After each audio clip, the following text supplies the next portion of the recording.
Emile, back in London, kind of a year on from that amazing marathon. Firstly, how are the preparations for this year? You mentioned training's kind of a bit better than it was last year as well. Yeah, it's significantly better. Obviously, I've had another full year of preparation. Whereas last year I'd only trained for a marathon really for 12 weeks, whereas I've been a marathon runner for a year and 12 weeks now, so I feel like that should stand me in good stead for the weekend. What's been the biggest change from last year to this year? Is it just more experience in that field? Yeah, just like I said, the full year of training, doing those specific marathon sessions and stuff like that.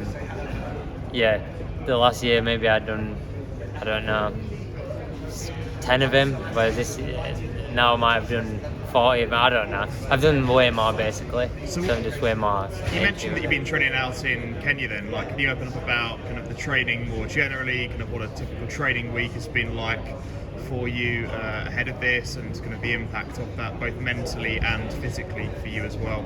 Yeah, training in Kenya was good. Like training with my coach Renato's group. I think there's about, I don't know, 10 guys, 12 guys that run under 206, like, and maybe 4 or 5 under 205. It's like a really nice group. So training with them was really insightful in the way that it feels like it makes those times feel less scary when you're training day to day with those guys and you see what they do day in, day out. Yeah, and then in terms of more specific the preparation this year, I've probably done more out there. Like the runs were a lot quicker than I was used to, so I've built that into my training. I've continued that since I've come home. Just all the easy runs are not so easy anymore.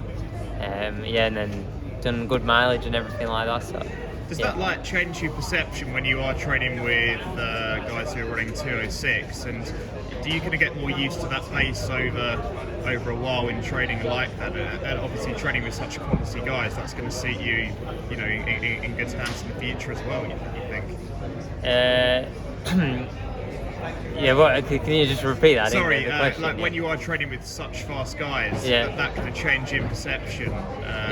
You understand, okay, like I can kind of get used to this pace a bit more.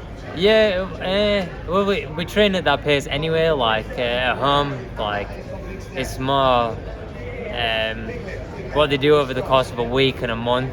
That's more like the big thing, because it's easy to go and do a session maybe at marathon pace at home or wherever, but it's seeing their full preparation. And if you do the same preparation and then they run this time, then you feel like you can do something similar if you've done the exact same preparation day in, day out, rather than just turning them for one session here, one session there at that pace or whatever. I've got to talk about Napoli as well. Like, how was that? And you mentioned in the preparation running kind of that half marathon time, going third on the British all-time list over the half as well. Kind of like, how's that been for you kind of in the build up to London? And that's showing that you've got pretty good speed in your legs as well.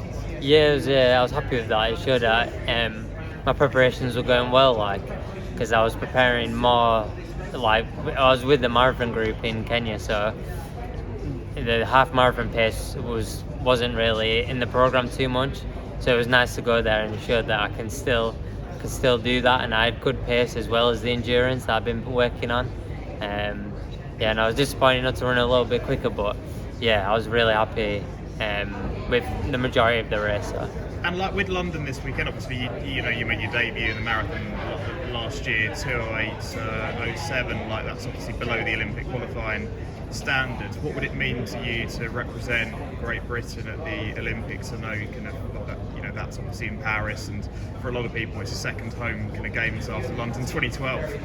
Yeah, it means a lot to represent Britain at the Olympics. I think it's always like, when you're young you think, I'm going to the Olympics, but even though like you don't know how realistic it is then, but it'd be really special to represent GB, but I also want to go there and perform really well. I won't be happy to just go there and just be a part of the games. Like, I want to do my best and be competitive.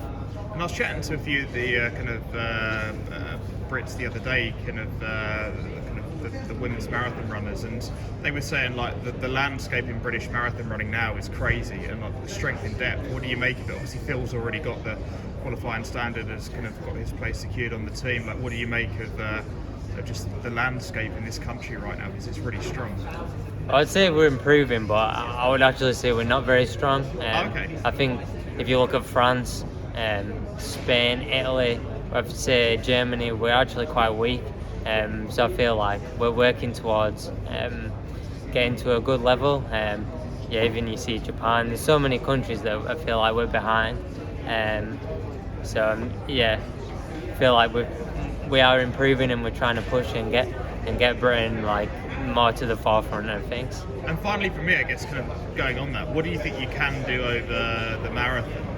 Do you think, if you did a Berlin or Valencia, let's say, kind of, towards the end of, this year, next year, for example, you could kind of get near Mo's British record? You alluded to it in the press conference earlier as well. Yeah, definitely. I think I can beat that time at some point. Hopefully, like fairly soon. And in the future, I do want to go quite a bit faster than that also. I want to try to be competitive in races like London and Olympics and stuff like that. But marathon takes time. You can't go from 2:08 and then even if your training's gone well, say you're going to do this time or that time, you just have to go slowly. So it's a process, and I just have to be patient, and maybe after 7 or 8 marathons, hopefully then that's when you'll really see my potential. Cool, perfect.